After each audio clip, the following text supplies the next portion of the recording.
தமிழகத்தை பொறுத்தவரை இனி அடுத்து வரக்கூடிய நாட்களில் படிப்படியாக கனமழையானது தீவிரமடைய வாய்ப்புள்ளது. அது மட்டும் இல்லாமல் ஒரு தாழ்வு பகுதியானது உருவாக வாய்ப்புள்ளது. அது சொல்லி தான் பார்க்க போறோம்.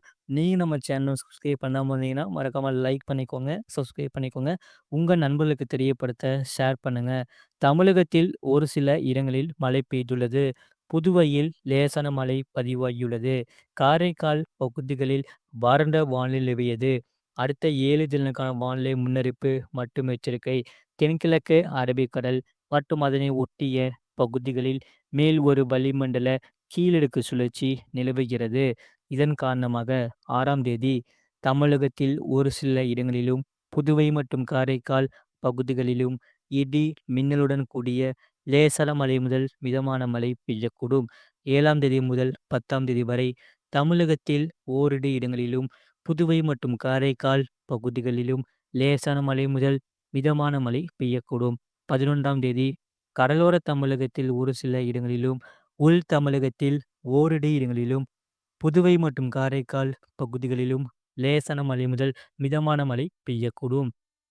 சென்னை மற்றும் புறநகர் பகுதிகளுக்கான வானிலை முன்னறிவிப்பு. அடுத்த 24 மணி நேரத்தில் வானம் ஓரளவு மேகமூட்டத்துடன் காணப்படும். நகரின் ஒரு சில பகுதிகளில் இடி, மின்னலுடன் கூடிய லேசான மழை முதல் மிதமான மழை பெய்யக்கூடும்.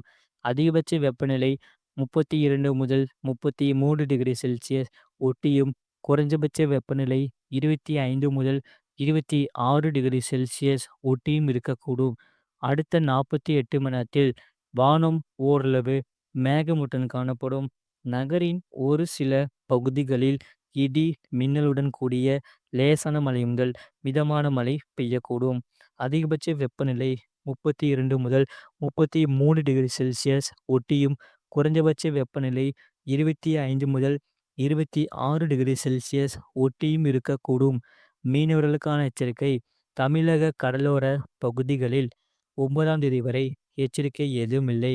வங்கக்கடல் பகுதிகளில் 7ஆம் தேதி தென்கிழக்கு வங்கக்கடலின் தெற்கு பகுதிகளில் சூறாவளி காற்று மணிக்கு 35 முதல் 45 கிலோமீட்டர் வேகத்திலும், இடையிடையே 55 கிலோமீட்டர் வேகத்திலும் வீசக்கூடும்.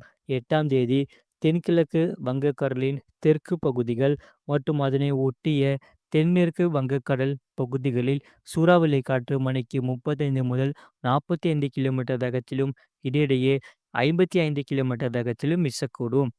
அரபிக்கடல் பகுதிகளில் 6ஆம் தேதி முதல் 9ஆம் தேதி வரை எச்சரிக்கை ஏதுமில்லை. மேற்குறிப்பிட்ட நாட்களில் மீனவர்கள் இப்பகுதிகளுக்கு செல்ல வேண்டாம் என்று அறிவிக்கப்படுகிறார்கள்.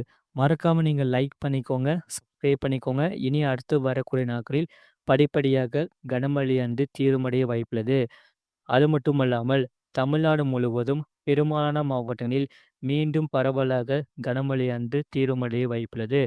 குறிப்பாக வருகிற டிசம்பர் 7ஆம் தேதியன்று வட தமிழக உள் மாவட்டங்களில் கனமழையானது அதிகரிக்க வாய்ப்புள்ளது. அதன் பிறகு டிசம்பர் 10 முதல் 12ஆம் தேதிகளில் கடலோர மாவட்டங்களில் பரவலாக கனமழையானது பதிவாக வாய்ப்புள்ளது. டிசம்பர் 15ஆம் தேதி முதல் 19ஆம் தேதி வரை தாழ்வு பகுதி தமிழ்நாட்டை நோக்கி நகர்ந்து டெல்டா மற்றும் தென் மாவட்டங்களில் மிக கனமழையானது தீவிரமடைய வாய்ப்புள்ளது. தேதிகள் முன்பே அறிவிக்கப்பட்டதால் அந்தந்த தேதிகளில் கவனமாக இருக்க வேண்டும். கடந்த 24 மணி நேரத்தில் பதிவான மழையளவு திருவண்ணாமலை மாவட்டம் கலசப்பாக்கம் 12 சென்டிமீட்டர் பதிவாகியுள்ளது. திருப்பத்தூர் மாவட்டம் வாணியம்பாடி 6 சென்டிமீட்டர் பதிவாகியுள்ளது. ராமநாதபுரம் மாவட்டம் ஆர்எஸ்-மங்கலம், திருவண்ணாமலை மாவட்டம் ஜமுனாமருத்தூர், திருப்பத்தூர் மாவட்டம் ஆலயங்காயம் தலா 5 சென்டிமீட்டர் பதிவாகியுள்ளது. திருவள்ளூர் மாவட்டம் கும்மிடிப்பூண்டி, சென்னை ஆலந்தூர் தலா 4 சென்டிமீட்டர் பதிவாகியுள்ளது. சென்னை மீனம்பாக்கம், சென்னை சென்னை விமான நிலையம், சென்னை ஆலந்தூர், விழுப்புரம் மாவட்டம் விழுப்புரம், சென்னை மீனம்பாக்கம் ஏடபிள்யூஎஸ், ராணிப்பேட்டை மாவட்டம் ஆற்காடு, திருவண்ணாமலை மாவட்டம் போளூர், செங்கல்பட்டு மாவட்டம் கோடம்பாக்கம் ஏஆர்ஜி, திருவள்ளூர் மாவட்டம் ஊத்துக்கோட்டை, திருவண்ணாமலை மாவட்டம் சேத்துப்பட்டு தலா 3 சென்டிமீட்டர் பதிவாகியுள்ளது.